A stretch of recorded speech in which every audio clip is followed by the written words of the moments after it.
Good evening, everybody. This is David G, and I am your moderator for tonight. And we've got three great people that I know many of you have heard already because they've been to our regular monthly meetings for the Villagers for Trump. And they're going to be talking to us about something very important to all of us, and that is their impressions on where we are right now with what's going on with the election that we had just this last Tuesday. And the people that's going to be on our program for about an hour, and we're going to do a little bit of a panel kind of discussion. I think you're going to enjoy it. Are again, folks that you've met before, but let me just go through and ask Jan Morrow first, and then we'll go to Trevor and to Dr. Kirk. Jan, just give everybody a little bit of flavor about your involvement and interest in politics and where you are right now, and just a little bit of a bio. Just a few seconds, please, Jan. Okay. Well, good evening, everybody, and thanks for joining in because this is a crazy time and we need to digest and understand truth. But I can tell you for a fact, you shouldn't fear. You need to trust God. He has a big plan and you're going to be surprised. My background is I've been politically active since the mid-90s, involved in school issues and Republican Party, and sat even in local city position, and worked for AMAC for a while, set up chapters, and I'm involved with things here in Georgia right now. And so we look at things at the grassroots level, what we can do to make a difference. Been very active with what's going on with the pandemic with COVID and trying to, just head that off at the pass. So that's me. And I have my I do not comply to COVID tyranny here shirt on, and just hope you all can join in the fun. Yeah, and thank you very much. And Justin, before I go to Trevor, just tell people again how that they can ask a question for our panelists. Sure. Thanks, David. It's real simple. Next to the video player on your screen, there's a little form that says first name, last name, and what your question is. Just hit the submit button after you fill that out, and it'll come right to me. We'll drop it so that the panel guests can see it. Justin, thank you very, very much. And again, a favorite with Jan also has been to our club is Trevor Loudon, and I'm reading a lot and hearing a lot of good things about Trevor. He's a man in high demand. And Trevor, thank you for joining us, and just give everybody a little bit of a bio and what's going on in your life, please. Well, thanks very much. Well, as some of you may hear by my southern accent, I am from New Zealand. I've spoken at the Villages probably 8 or 9 times now. I'm a neighbour of yours. I live on the coast, not far away. Been involved in politics all my life, and in America for the last 8 or 9 years. I've written several books, made some movies, and very active in trying to expose communism, socialism, the influence of China, the influence of the Muslim Brotherhood in American politics. And what we're seeing right now is, I'll explain it more later, is communist China basically trying to depose the president. That's what we're seeing. Trevor, thank you very, very much. And another favorite that we got to get him back, and we did just get some schedules for 2021, and I'll be sending that out to you guys here real soon. But Dr. Kirk Elliott is a real favorite of the Villagers for Trump. And Kirk, thank you very, very much for joining us. It's my pleasure being here. Well, welcome everybody. It's great to be here. I'm in Colorado, right downtown Denver, where it's complete mayhem and chaos, and the rioters are shooting fireworks at the cops, and it's just insane. But I've been a wealth manager for 25 years. A lot of you have heard me speak on the economy.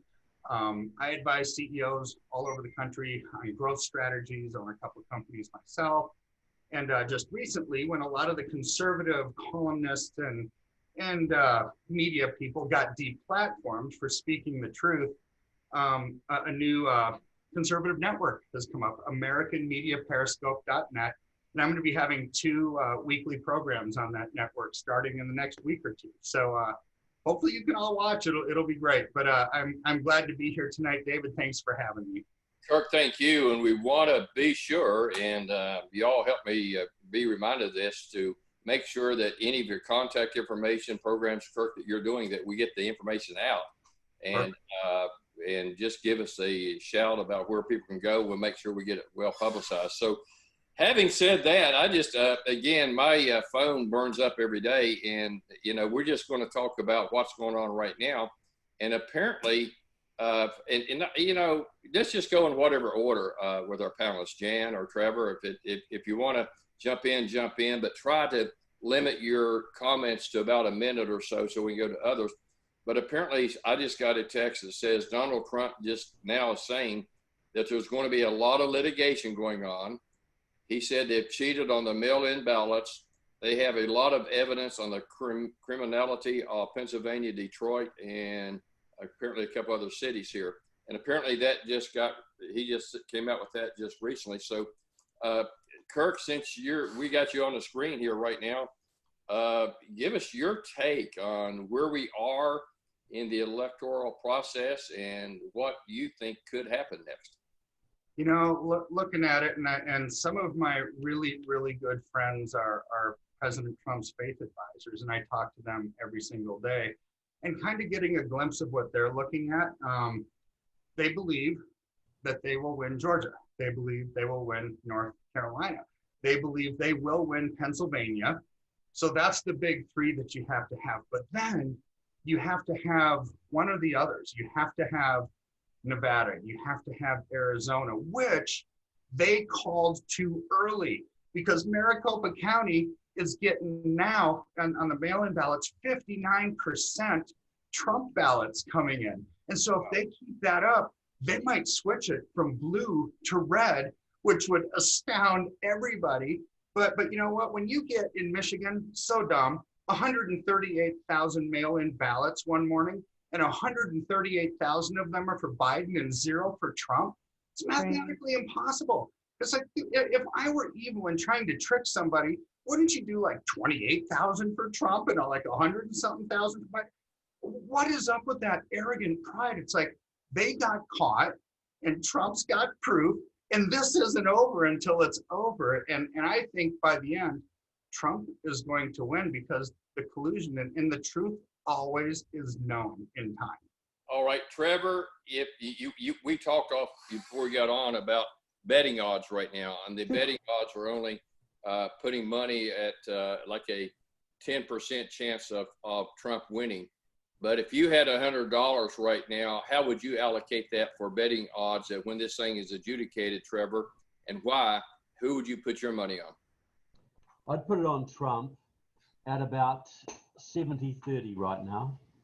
You know, nothing's guaranteed, but I think Trump will use this opportunity to teach the American public about the complete corruption of the Democratic Party, like Devin Nunes used his opportunity to teach the American public about the deep state. This is the time to finally put to bed the rumor that the Democrats cheat. Well, now we're going to be able to prove it, and prove it more publicly than any other way. So I think this can be a great opportunity. Well stated. And Jan, kind of the same question for you right now. What are the things, Jan, that you're watching that people should be maybe paying really pretty close attention to? Well, because as Trevor just mentioned, we're gonna prove that there is fraud. There's not a question about it. I had just listened to some information, and in Detroit at about 4 a.m. there were about 3 vehicles that pulled up with 130,000 ballots, all Biden, 100% for Biden. And you know, it's just kind of typical for the Democrats to be doing this, is same old tactics. In Milwaukee, they said that there were 7 wards where the vote totals exceeded the number of registered voters. Now, I'm from Cleveland, Ohio. When Barack Obama first ran, I know people who said at the Board of Elections that there were more votes than there were registered voters. Unfortunately, we had the Democrats in charge at the state level. So for people who suspect or who have observed fraud, I was on a call this afternoon, and there is a national fraud hotline. I'm going to put it in the chat, but I'm going to let everybody know. The number that you can call is 888-630-1776. So 888-630-1776, and I will put that in. Now, as a current resident of the state of Georgia, we have, we're really trying hard to make sure that these votes are not going to be stolen and that we're not going to allow anything else to show up when it shouldn't. We currently have about 13,500 votes in Georgia in Trump's favor. We'll see what happens after that. I can tell you that there is an organized group called Stop the Steal. And overnight almost on Facebook, this person got 300,000 members with Stop the Steal. So they had an event today in downtown Atlanta. Unfortunately, I didn't get a chance to go, but I heard that Facebook page, Kirk, they probably need your help here, was shut down. Oh, I'm not surprised at all. They are just closing everything down. So here we have people who are trying to make sure things are not going the wrong way, and the Facebook is stopping it. Along with the fact that since I work with Alex Newman from the New American, Alex told me today that both of his Facebook pages have been shut down. Yeah. Without any reason for it. So Liberty Sentinel and Alex Newman both shut down. They are shutting down all of us at this moment in time, and we just have to push back. Absolutely. And Trevor, let me go for just a minute from the presidential election, and we'll come back to it. But there were elections all over the country, and certainly for the U.S. Senate, and we had, seats in the House that was up for election. And did anything either on the Senate or on the House side get your attention, Trevor, with what looks like our preliminary results right now?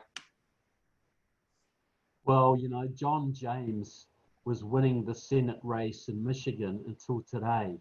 Now, if they can prove fraud in Michigan on the presidential races, I'm pretty sure they can prove it on the Senate race as well. So that may give us one more senator. So, yeah, look, there was supposed to be a big blue wave that didn't eventuate. This is the thing. Everybody's saying the polls are wrong, the polls are wrong. We've got to make the connection that the polls are deliberately wrong. They were used as a dispiriting technique to drive everybody's expectations. You think, well, Trump's going to lose. He's 17 points behind. I'm going to go fishing on election day. I'm going to go play golf. Why would I bother? So this will be a very interesting thing. I believe some of these polling organizations should be investigated for malfeasance and criminal fraud, quite honest. And Trevor, what is your understanding, going back to just right now, the Senate race, if it was called today, how would we go from having a 53% majority, in the Senate to where do you think we're going to end up right now? Well, right now, unless James gets his seat back, we will have lost 2 and gained 1. So, and then we've got the 2 Georgia races that are coming up. Well, we'll get at least one of those. The race between Loeffler and the pastor, Warnock, who is part of the communist apparatus, they will pour billions into that race, millions into that race to try and get that Senate seat. But I think Trump will do the same. And we can see Warnock is part of Stacey Abrams' operation. Stacey Abrams' operation is part of the wider Chinese communist voter registration operation that has gone on all over the country. So yeah, we're gonna come out ahead. If President Trump wins, we'll have Mike Pence. So we're probably going to end up losing one Senate seat net, I believe. Okay. But we've got to watch out for that second one in Georgia because the left will put a lot of effort into it. And Kirk, somebody asked me not long ago if we could win the White House, but we lose the Senate, you know, how important would one or the other be? If you could just pick one that we would either have the White House or a majority in the Senate, Kirk, which one would you pick? Well, I would rather keep the White House because Trump doesn't take no for an answer, right? I mean, he's fighting battles that nobody have fought in decades. You know, I think we're fortunate. We're not going to lose the Senate. Right. And I think we'll keep the White House. But yeah, I would keep the White House over the Senate. And Kirk, I think I'm hearing that we actually netted an extra 5 House seats potentially, and we're not where we need to be, but the trend is good, isn't it? Yeah, it's very good. That tells us that the public is starting to switch. It wasn't the big blue wave like everyone was thinking. You know, what the media was telling us, it's completely opposite of that. But yeah, we needed 14 to kick Pelosi out. We got 5. The Senate, it was, you know, they needed 4 and they only got 1. Cory Gardner in Colorado, that was not a surprise to me because sadly he ran the worst campaign I've ever seen. And I mean, in my own backyard, it was terrible when all you do is just mudsling against Hickenlooper, and nobody knew what Cory Gardner was for. They knew what he was against, but You nobody knew what it was for, and that was a problem. And I think that's why he lost. Yeah, and Jan, I would think that even the fact we picked up, you know, 5 of the House seats, and even where, as Kirk said, there was a ton of money going against some incumbent Republican senators, and yet they prevailed. I would think all of that is again a positive influence that Trump had. What say you, Jan? Oh, absolutely. And I think the Democrats really had shot themselves in the foot because they were rabid about abortion, you know, killing babies even after they're born. And, you know, you look at the state of New York and what they did in some other areas. And quite a few people across the country looked at that and said, there is something wrong with this picture.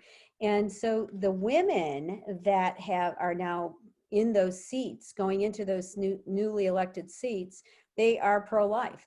And this is just so aligned with what we need to happen in terms of any chance of overturning Roe v. Wade. We have our new Chief Justice. And by the way, I found this out. I don't know if you guys know this, but she apparently was part of the judges that ruled in the case when you had Bush and Gore competing. And so she was down in Florida. So she's got experience at this. And this is what we really needed. So it's almost, I mean, I really think it's been a God thing what's happened. I do too, Jan, and thank you very, very much for that. And I think one of you guys offered that the polls, the pre-election polls, have now proven to be not accurate. And I'm going to maybe start, Jan, with you, and we'll then come down. But Jan, just because that we've got national polls and it's been picked up all over the media that this is going to be a landslide pretty much in all states for one candidate, how much of an impact in your mind, Jan, do you think these polls have in the way that they play them up? Well, I agree with what Trevor just said. I mean, people have a tendency to think that what's the use if their candidate could be down, and it's always played. I will tell you this. I had an individual speak to an AMAC chapter about a year or so ago, and he worked for all the big groups like CBS, and he was part of Leslie Stahl and all of that, all those groups. And CNN is where he retired. And he did a program on explaining what the media does. He flat out told us, don't listen to any of the polls. They are always wrong. That's what he said. In addition, he said every morning the news people take their marching orders from the Democratic Party. And as you viewers have probably have seen those types of YouTube videos where you show different newscasters from across the country all saying the same thing, maybe with a few different words, but that's what's going on. So I think this is a psychological operation, to tell you the truth. I think they know exactly how to play it, and the American people aren't paying attention. And Trevor, same question to you. How much of an influence for demotivating maybe the other side, the Trump crowd, to not waste your time to come out and vote? Do you think it does have any impact, all this fake polling, or what's your thoughts? Look, I think normally it does. But I think in this particular case, the enthusiasm for President Trump was so high and the horror of the Democrats was so high that people were just going to vote anyway. Now, you look at Tom Tillis in North Carolina. That is one man who should have lost his election by a lot. You know, he is a rhino. He's not popular in his own state, and he won against a huge amount of money, against the sex scandal by Cal Cunningham, helped him. That was a bit of a lucky break. But look, he got in on the coattails of Trump enthusiasm for Trump. That's it. He would not be there without Trump. And I want some of these Republicans to start showing a little bit more gratitude and a whole bunch more support for the president, without whom they wouldn't even be in office. Trevor, well stated. And Kirk, that same question. What's your thoughts, Kirk, on just the potential impact of, all the polls, and certainly on the media, they just said, "Hey, stay home. It's over. It's going to be a landslide." And then we now know that's not the case. What's your thoughts on that, Kirk? The impact? Well, I think the impact in people's minds is great because people believe anything they hear. It's like they tend to believe it. But I think polls, especially with a president like Trump, who is so polarizing, and if you're a business owner, people don't say that they like him publicly. Right. But when they go and vote, they'll vote for him privately. Even here in Colorado, we saw tons of Biden-Harris signs in yards. You saw a bunch of signs that said any functioning adult, but you didn't see any Trump signs because nobody wants to get their tires slashed or it's just this horrible hate society that we live in where if you like Trump, we're going to ostracize you. And so I think polls are meaningless moving forward because they're just skewed.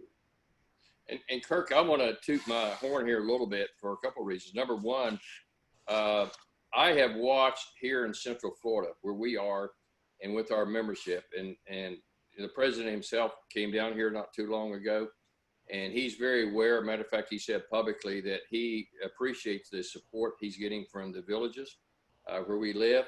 And we carry the day pretty much for him here with getting almost 70% of the vote in Florida from our area that really helped some other areas. And I even predicted a long time ago that we would probably carry Florida by at least 3 points, and I think it's 3.5. So let me just take this opportunity while we got some of our members listening right now to thank all of those that organized golf carts. We had a sign waving group at one of the intersections this week. We had 250 people out.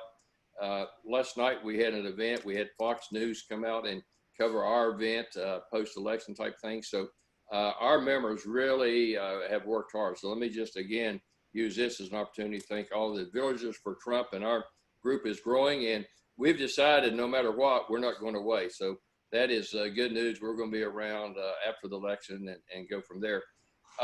Let me go, since you're still on, Kirk, this thought about you may have about the witnessing of the changes from the Democratic Party that we knew a few years ago to really what the Democratic Party is standing for in policy right now. What is your views on some of these changes within the Democratic Party now? I think what we're seeing is a physical manifestation of a spiritual battle. It's sliding so far to the communist realm so quickly that here's where I think that the deep state and the globalists they picked Biden, right? Who knows how long he's going to last? I don't think he's healthy. He's very old. But Harris, as vice president, she wasn't even popular in the Democratic primary. What did she get? 2-3% of the vote? Right. She couldn't win on her own. But if she came in as vice president, and I would feel like under the Clinton administration, right, I would not want to be friends with any of the Clintons because he ended up 6 feet under. I would feel skeptical of, if I were Biden, of, do they really want me in power? Because the whole party is moving towards the Harris direction, you know, and who even knows what's going to happen? But it is moving so far, communist so fast, that it's obvious to me this is a spiritual battle that we're seeing right underneath our nose. And I think I mentioned to you, we had a very nice luncheon down in Orlando. Jan was there this week with Matt Staver, Liberty Counsel, that I know you know Matt. And Jan, do you remember what Matt said was the number of evangelical Christians that choose to stay out of the electoral process, the political process? Do you remember what that number was, Jan? Oh boy, you would have to ask me that, but I think it was more than what I would have wanted it to be.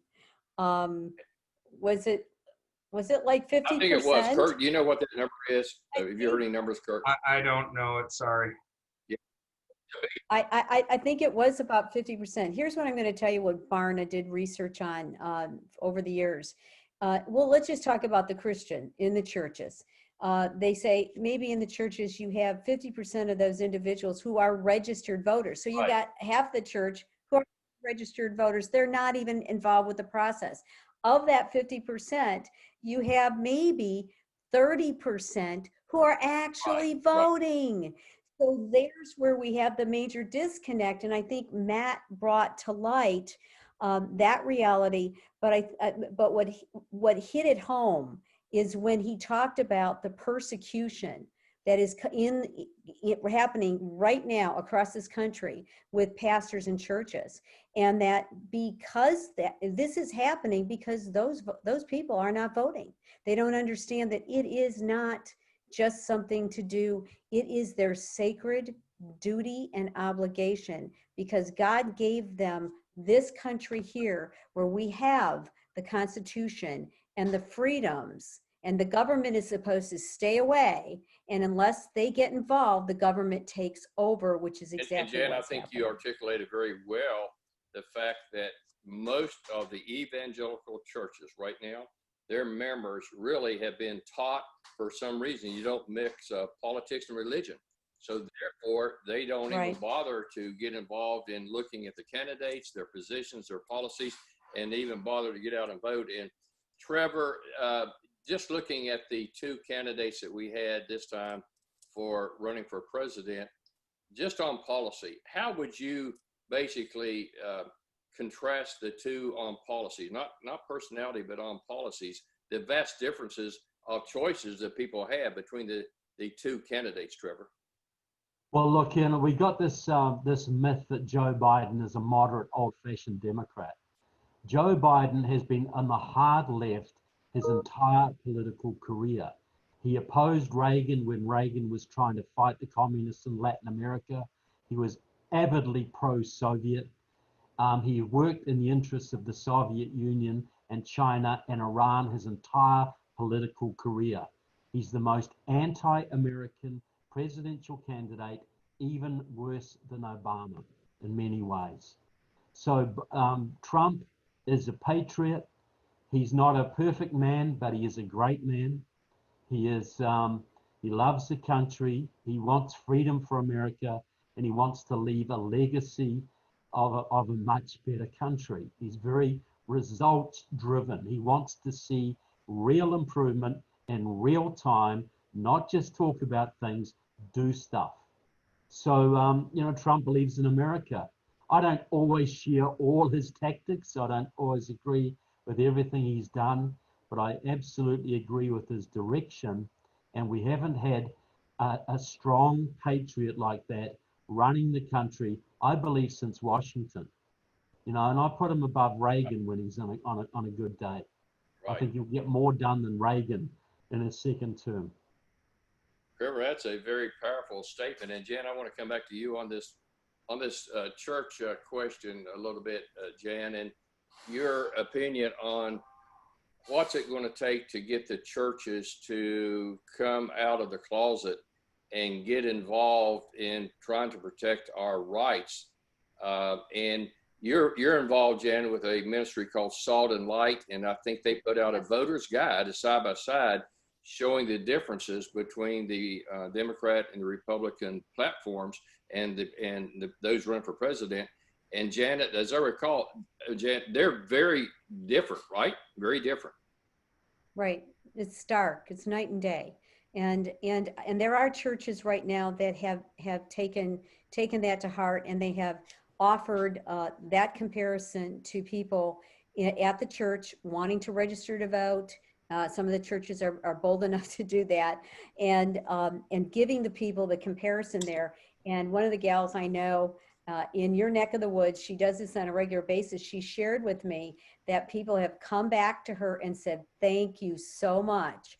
I changed my position. I went from a Democrat to a Republican because it was so evident the differences between the political party platforms. The Democratic Party supports abortion at all costs. The Democratic Party will say, and by the way, everybody, the Congress, this last Congress, passed H.R. 5, which is the Equality Act. It has nothing to do with equality. It has everything to do with the elevation of homosexual rights above all of ours. And it will allow men to go into girls' bathrooms and such as that. And some of that is happening now, but it will become the law of the land. It will muzzle the church. The pastors will not be able to speak from their Bible and say, God says this about homosexuality. And this is a real serious consideration, everybody. And this is why you need to understand the differences between the political parties. So when you think you're voting for a party that says they're for the people, think again. They're not. You have to look at what they vote for and what they stand for. And they really took God out of their party platform. So anything that a Christian would hold dear, they don't want anything to do with. And that H.R. 5 is going to rear its ugly head again. And we just desperately need to hang on to the Senate, because there is a Senate comparable bill, and they will try to push that through. So their agenda is aligned completely with what the UN would like us to do under Agenda 2030. And this is all part of it. So hello, everybody out there. You need to be actively involved, and you need to speak up with your elected representatives, whether they're a Democrat or Republican. You better tell them how you want them to vote. And very good. And I'm just looking at one of the questions that came in from Linda. And here's a question to anybody that wants to address it. Is there any truth to the DHS election audit sting after contentious U.S. elections sparked confusion and outrage from election skeptics? And anybody want to weigh in on that, or have any knowledge of that or opinion on that at all? Does the question make sense? Do you understand the question? I think what it means, I just heard something vaguely about this today, that the DHS put special markers in ballots so that they could check if somebody voted and they didn't have the marker, they could tell it was a fraudulent ballot. I'm very skeptical about that story for a number of reasons, but I'm hoping it's true, but I am skeptical because the DHS is not on our side generally. Good point, and that I've heard the same thing. Kirk, did you hear about this at all? I have not. No, this is news to me, but I would agree with Trevor's comment on that one. Okay, all right. Let me get into and I think we can have some really fun discussions on this one. But let me start again, Kirk. You're up here, and take as long as you want to take with this particular question. That is, today is Thursday. The election was 2 days ago. we still have, as you mentioned, what, 3 or 4 states, 5 states, I don't know what it is now, that have not turned in their total ballots yet, or declared, you know, who the winner is. What do you think is going to happen out over the next day or two or a week or so? And what are you kind of forecasting from your just looking at the things globally right now? Oh boy. You know, I don't think we're going to know anything by the end of day tomorrow. I think it'll go throughout the weekend. Who knows what the courts in Pennsylvania are going to say about letting people from the Trump administration come in and watch. I think it's despicable that you only have Democrats watching in a Democrat governor's state with a Democrat attorney general. It's like, where's the accountability? Where's the transparency? So this stuff is going to be dragged out for a while in some of these big states. That would be my opinion. Alaska, I have no explanation for. I mean, what, is there like a few 100,000 people and they can't count the votes? I mean, why is that taking so long? But when you look at some of the fraud, no wonder Trump is filing suit in all these states. You know, like what Janet said about Michigan and truckloads of you know, fake ballots coming in. Who knows what's going on in Georgia, but Trump is filing suit there as well. It's like, but they wouldn't file suit unless they had proof, or else they're going to have egg on their face, right? And so here's where this will be drug out. And to me, I think it was a matter of divine intervention that Barrett got confirmed when she did, because this is going to go to the Supreme Court. I would almost guarantee it, because it's going to be a difference between federal election rules and states' rights, and it's all going to collide right in the middle. And you know, that, who knows how quickly that will go. I think some of the states we might know by maybe middle of next week, but then it goes into the court system and then it makes it to the Supreme Court. We might not know before Christmas. I don't know. I would hope so, but because when somebody is, let's say that the media says Biden won, he's got 270 plus votes, right? And then Trump, and then stuck in the court systems, what are we going to see in big cities all over the country? Riots, people getting hurt, people getting killed, people's property getting destroyed, their livelihood getting damaged. And so this is why I hope this goes through quickly, but quite honestly, everyone, I don't think it's going to be very quick. That is really interesting. And while you're here, you mentioned about the court systems. And again, you said something very important, and I tried to tell somebody this today, Kirk. Trump and his team of experts and legal folks are not going to file a lawsuit unless they've got prima facie evidence. Right now, we're hearing from different sources, media sources, about this happening here and whatever. But filing a lawsuit is a very serious action, and you don't file a frivolous lawsuit without evidence to support your contentions and your claims, right? Right. Who would? Because then you're going to be potentially have all kinds of defamation of character and libel and all kinds of different things coming back at you. This, you have to have proof if you've got the guts to file a suit, especially when the whole world is watching, right? This is where I have confidence in knowing I think Trump is going to win, because there's so many states where they're filing lawsuits. It's like, they've got to know something. There's a smoking gun behind that we don't know and that they do.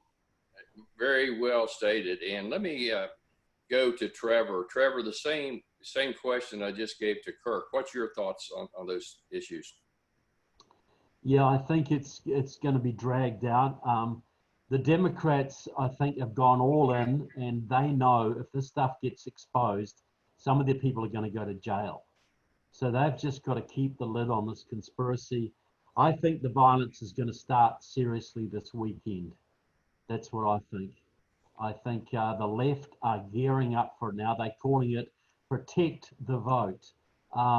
Ensure every vote is counted. So Democratic Socialists of America, Liberation Road, Communist Party USA, Workers' World Party, Party for Socialism and Liberation are all getting ready for violence.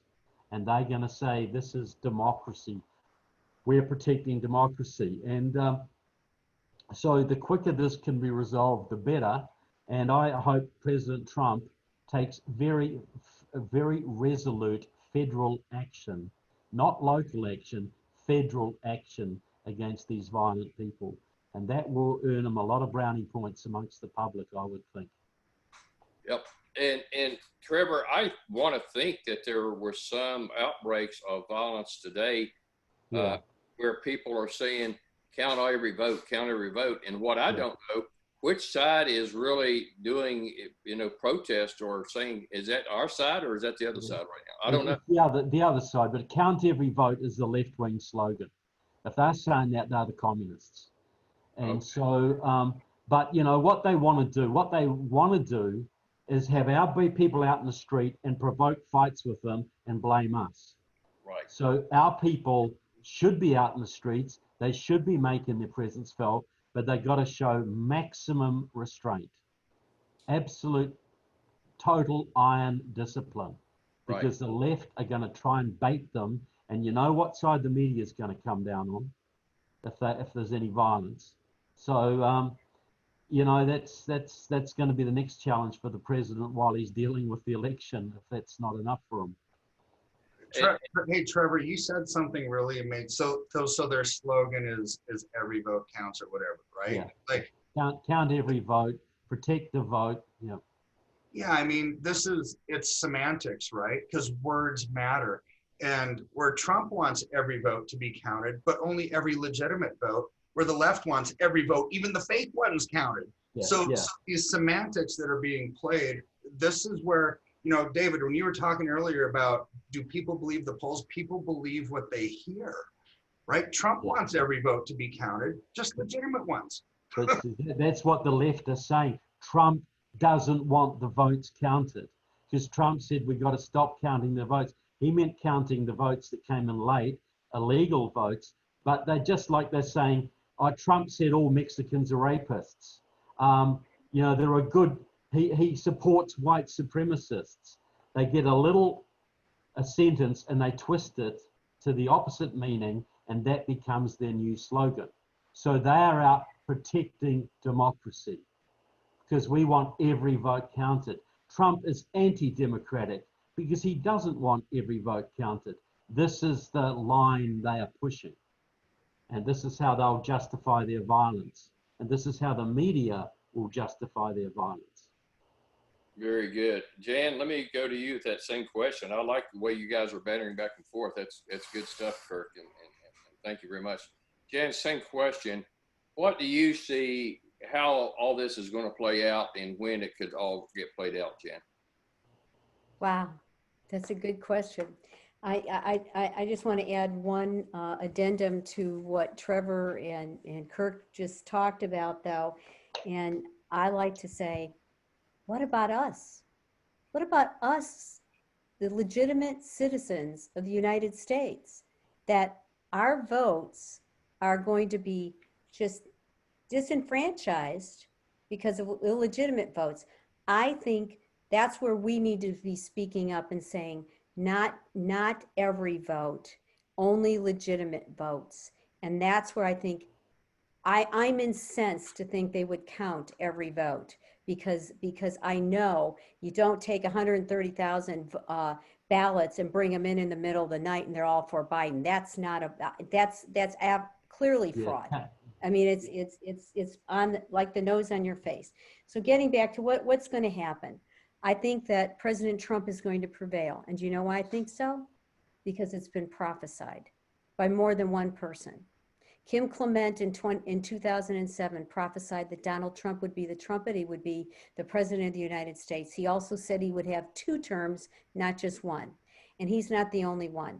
And Pastor Dana Covington from Kentucky, one of his latest dreams that the Lord has been giving him, showed that there was going to be a fight. And I'll let you all go and check that one out because it's quite a dream. But I'll give you a little glimpse of it. Hillary Clinton's got Trump by the neck and getting ready to slit his throat, but he breaks free. Hillary doesn't represent just Hillary. She represents the Jezebel spirit. So I think what we have to look at from the perspective of, we are in a battle for the freedom of the world.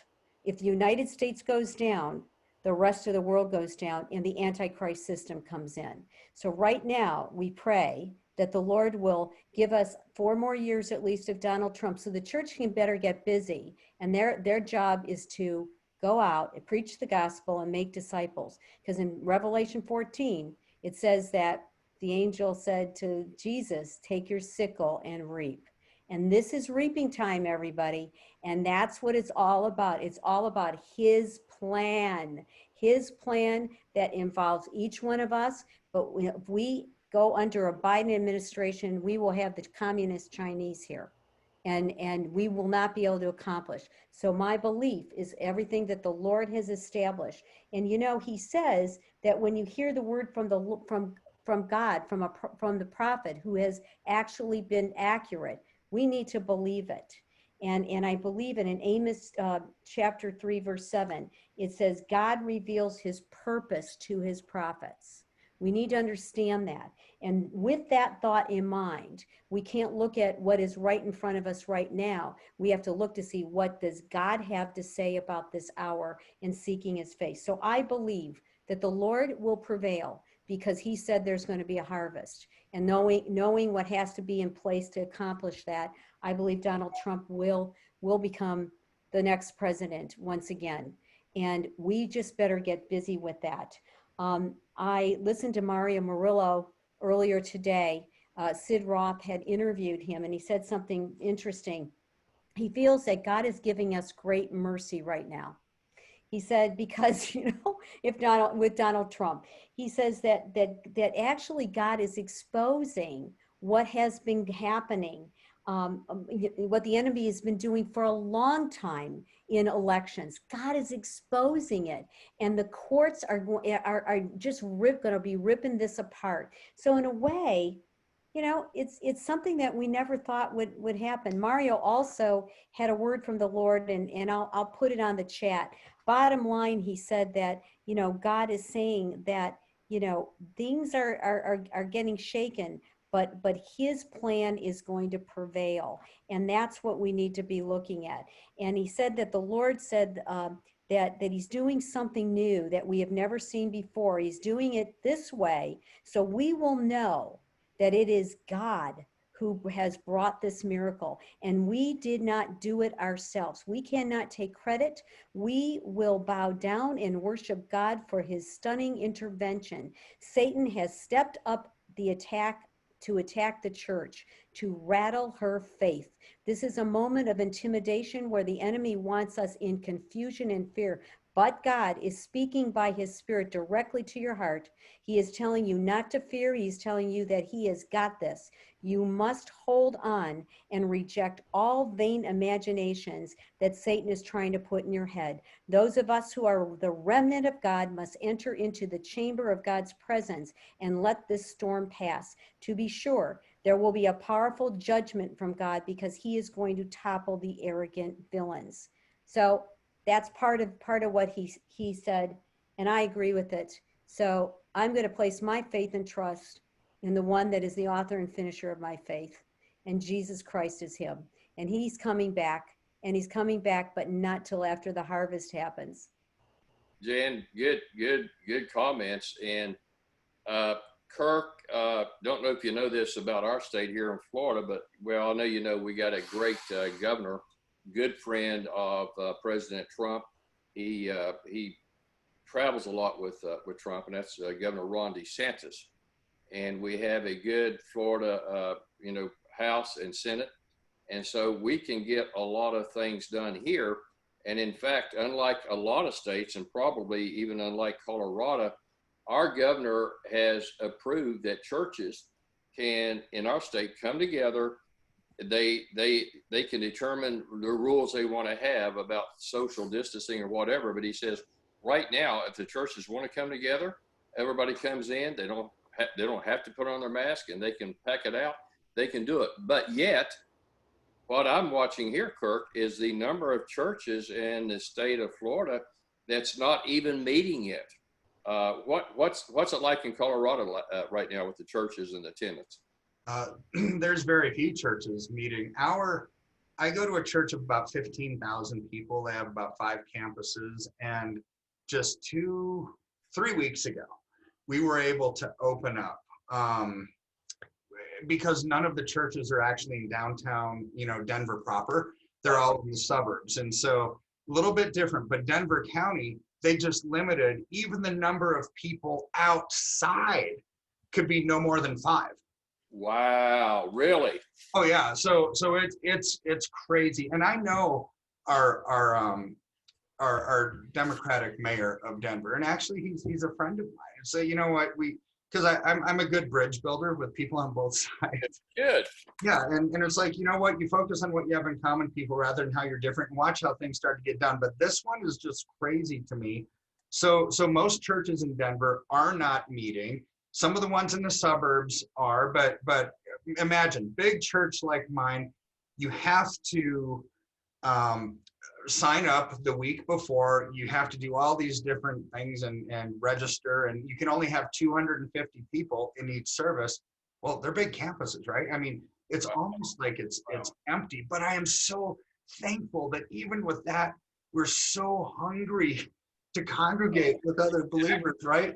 But here's the thing: so many churches, and even mine, they were afraid to start up because they're so big, and it's like, all right, well, what if COVID starts there in the church, and then they get blamed for it, and everyone's walking around in a state of fear. And it's like, knock it off, people. We weren't designed to live in fear. We were designed to live with faith and sound mind and just be light in this dark world. And like what Jan was saying, we have to go out there and love our neighbor. And it's right now, especially, that people need what we have. And churches during this time, this is what's sad to me, everybody, is this is when churches needed to do outreach, right? During the week. A lot of them didn't do anything. And they weren't meeting on weekends. It's like, where did the church go? People need us more than ever. And so do outreach, bring food into the projects, go out and love people, whatever you can do, because isolation in desperate times, people need what we have, and they're not getting it. Kirk, that's very good. And in fact, I've been a student of Bible prophecy for a long time, and I'm trying to discern what the Bible tells us about the age and time we're living in now, and what we know is still yet to happen, to determine primarily where is God at in wanting Trump to serve, to fulfill certain things that's got to be fulfilled.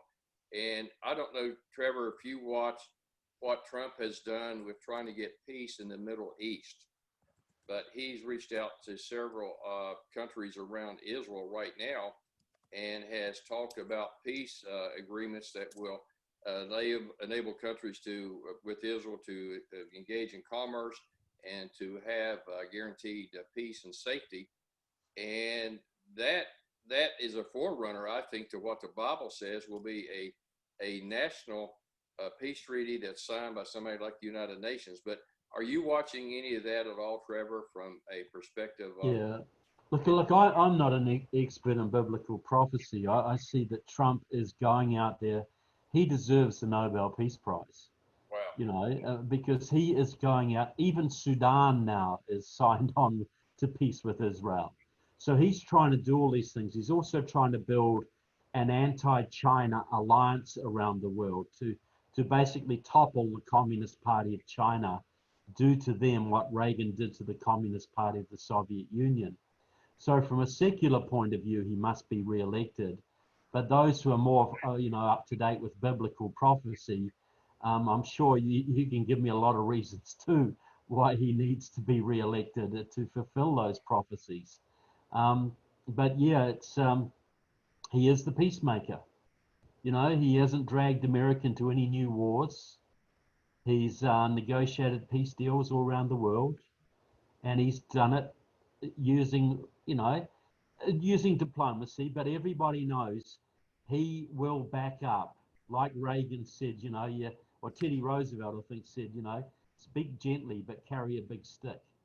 You know, they know that he means what he says and he'll back up what he says. So, no, full marks to him.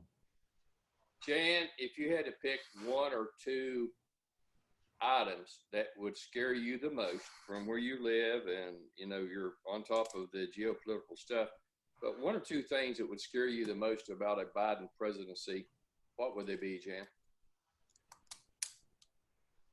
Well, the biggest thing is Biden is complicit with the communist Chinese.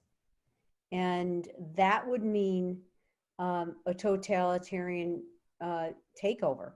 China would gobble up even more property here in the United States. They would have greater influence. They're already, they already have ownership of American businesses and such. And we would see more surveillance just like they do in China. So I would say there's just the big thing is that the communists take over America would occur. And the church would not be able to do what they like to do. So all these wonderful little programs that everybody has that they think are making a world of difference, the only difference that really matters is the gospel of Jesus Christ. So it's, we've got to get that out. They could continue defeating the poor. They could continue doing all these great little social programs, but they're not going to be able to do the gospel and speak that. And that is the most important thing right now. Kirk, same question to you. Should somehow Biden be declared at the end of the day the winner, what are the two biggest concerns that you would have about his presidency?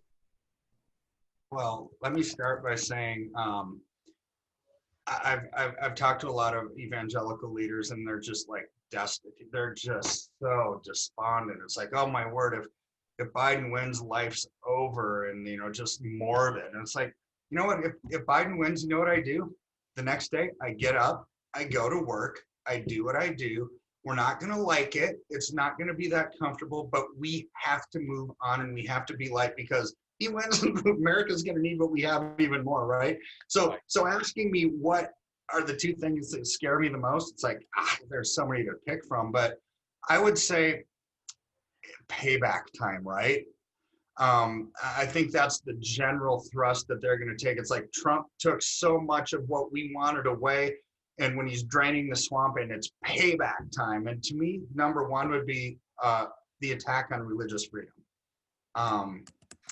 I think the attack on people's personal freedom versus, using excessive taxation and burdensome government regulations. And to me right now, Black Lives Matter is more than a movement. It's a spiritual thing.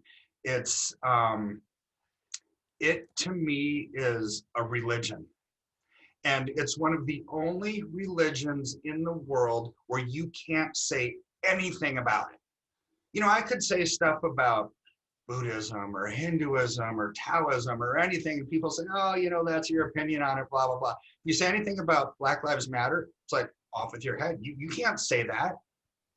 So this is where we're going. And so I think this weird reality of who can say what and who can't, that loss of personal freedom is a scary one, but the ultimate one is loss of religious freedom.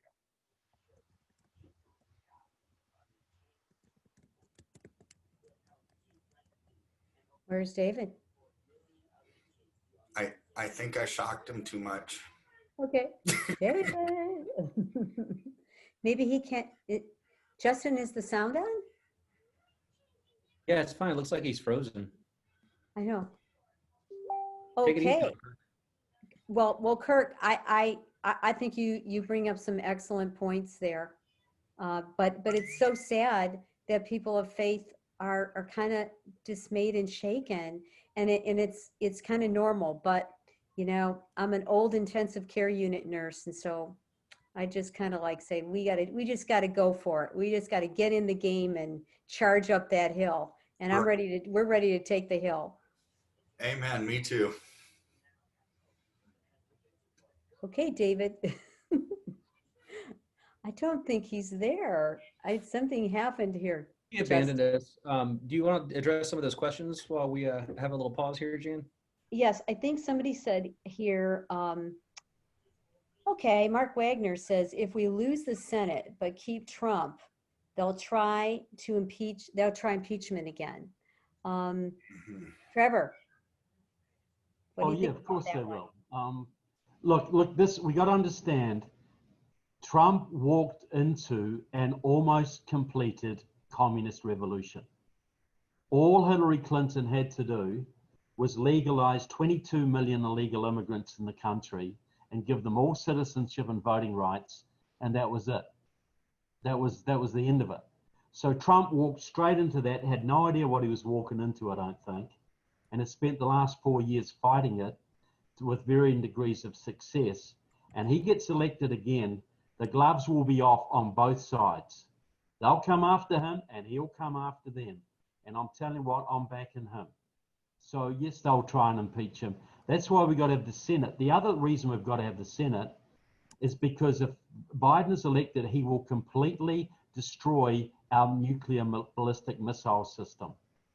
He will completely render America defenseless against Russian and Chinese attack. And that's why we need the Senate to stop him doing that, because that's the thing I fear the most. They intend to destroy this country, not just to buy it up. They intend to destroy this country and the people living here. So that's why we've got to keep the Senate and the White House to make sure that doesn't happen. So Kirk, your weigh in on this, if we lose the Senate but keep Trump, and knowing that they'll try to impeach him again because they can do it. They can do that. They can, and Pelosi will start it for some random dumb reason, right? It'll pass the House, it goes to the Senate. It would pass the Senate too if we lose it. That's why keeping the Senate is very important. They hardly even need a good reason when you have corrupt politicians that will vote for it, But here's also what I think, and what's so significant so far is what Trump has done with the appointment of Supreme Court justices, with the appointment of federal appellate judges, with federal circuit judges, is decades after Trump is gone, he has left a legacy for our country. And this is amazing because these are lifetime appointments. But I do think that we probably have one more appointment, Supreme Court justice in the next 4 years. Heard rumors that Clarence Thomas is wanting to retire. Well, he's a great conservative man. And you know what? We need to replace him with another conservative to maintain that balance, that power that's there. And so man, it is just so important that we keep the Senate. It's crazy. And what Mark was saying on that question, it's like, yeah, impeachment. I would say that's 100% guarantee that would try to attempt it right away. Right, which is the biggest concern. And so here, living in Georgia and having Kelly Loeffler in the race with Warnock is a concern. Warnock is a pastor, I believe he's at the same church that Martin Luther King attended. And I remember reading what his opinions are. He truly believes it is a Christian thing to support women in the idea for abortion, in a decision for abortion. He feels that the woman's right to choose supersedes the life of an individual. And that is a big concern. And that he would even be in a pulpit. I just read my Bible and God deals pretty strongly with that. He said in Proverbs that he hates those that shed the hands that shed innocent blood and people that lie and things like that. Those are things he really talked about that. He says, I really hate these things. So we need to pray. I believe our prayers are mighty to the pulling down of those strongholds. God tells us that. And I can tell you that if anybody doesn't know what to pray, just open up your Bible, start to read it, and God's going to speak to you, and he's going to give you the words to say. But there are many organizations out there that are doing round-the-clock prayer at this time. The Intercessors for America is doing quite a bit on that, and you can find that at ifapray.org, and I'll post that too. Did we get David back? Thanks, Jan. Actually, No, no, right, Dave's having some problems, and we're just about out of time, so we want to let everybody go. But Okay. before we end the discussion, we probably should go back to the first question that came in from Nancy about how do we get and share credible information about the questionable practices that are the reasons for the suits that are going on right now. Can you address that real quick before we wrap this up? Yeah, I did early Okay. on. And I actually put it in the chat, the National Fraud Hotline, 888-630-1776.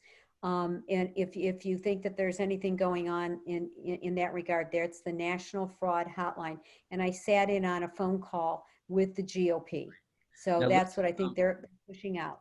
Everybody that's watching this, we'll post this whole discussion and analysis back on the website, because there's also another person commented on our chat. I'm sorry, on one of the questions that they submitted from the site, that there is another there's another platform that Stop the Steal is posting the information on. So everybody watching, Good. yeah, we're going to post all this information with the replay of this video when it's all set up. So anybody else want to add anything before we close this out? Yes, something very interesting. November 5th, that's today, right? Yes. You know, in England, they celebrate today when it's a national celebration in England because that is when conspiracies are uncovered. Is that like just like hallelujah? Okay. And that happened in 1605 when there were explosives that were going to blow something of importance up in England. But today is November 5th. So let's pray into that and say, Lord, reveal the things hidden and expose it and deal with it swiftly. I just found that to be really encouraging. Yeah. And I wanted to say that in the state of Florida, so I looked at some of your Florida amendments real quick, and your citizen requirement, all your amendments passed. And I'm not a big fan of stuff like that, but because it's hard to undo that. But the citizen requirement to vote in Florida, what it did change was one thing. The previous amendment said that only a citizen of the United States, and the big change to that was the person had to be a citizen of a permanent resident of the state of Florida. So that, I mean, that was kind of a big change right there. Well, what it was, Jan, was all citizens can vote, and now it's changed to only citizens can vote. So you have to prove you're a citizen to vote, and that passed overwhelmingly. Mm-hmm. But I'll just say November the 5th that's Guy Fawkes Day in New Zealand, Australia, Britain. That was when Guy Fawkes tried to blow up Parliament in England by putting a whole bunch of explosives under Parliament. And the conspiracy was discovered at the last moment. And we still celebrate that man because we say he was the only man ever to enter Parliament with honest intentions. Oh, good. This is a good day to celebrate. I'm happy about it. The other amendment that passed that is a big concern is raising Florida's minimum wage to $10 an hour. And that's going to be on the 30th of September 30th, 2021. And it'll creep up to $15 an hour. Then it'll go by, adjusted for annual inflation. That is a big deal because what happened in Seattle when when they did that, people thought, oh, this is great, I'm going to be getting more money. Well, actually, they got their hours cut and they had the same amount of money coming in. Restaurants went out of business. It really hurts the small business owner. And I think the people in Florida were a little short-sighted on that one. The third amendment is that all voters in primary elections for the state legislature and governors and cabinets. So you're going to have a ballot not specific to your political party. For a primary. It will that one failed, Jan, I think. What? That one failed because that one failed? Is because you got to get 60% to pass. Okay. They were going to open the primaries, which is a horrible idea. Horrible idea. But it failed because it didn't get 60. Got over 50, but it didn't get 50. It didn't get 60, I believe. And tell everybody why it's a horrible idea. Well, because if you belong to a golf club, and you want to elect your president, do you allow people who play tennis to come and elect your president? Do you allow your opposing codes to come and elect? So what it does, when the Republicans allow anybody to vote for their candidates in the primary, the Democrats all come in and vote for the weakest possible candidate. Right. So what you tend to get is strategy. wimpy rhinos. And if you want real conservatives, real patriots, you've got to have a closed primary. The Republican Party is a private organization. You should only have members of that organization are voting for your candidates or officers. Why would you allow your enemies to come in and vote for your people? Gee, Trevor, you should be doing commentary on these types of things before people vote, because the average person, I mean, they have no understanding of what the implications will be down the road. And Yes. it will totally dilute the efforts of conservative candidates, really. Yeah, there's only about 5 states in America that have true closed primaries. It is the biggest problem the Republican Party has, because it dilutes the conservative vote every single time. Right. And that's why the left are always pushing for this.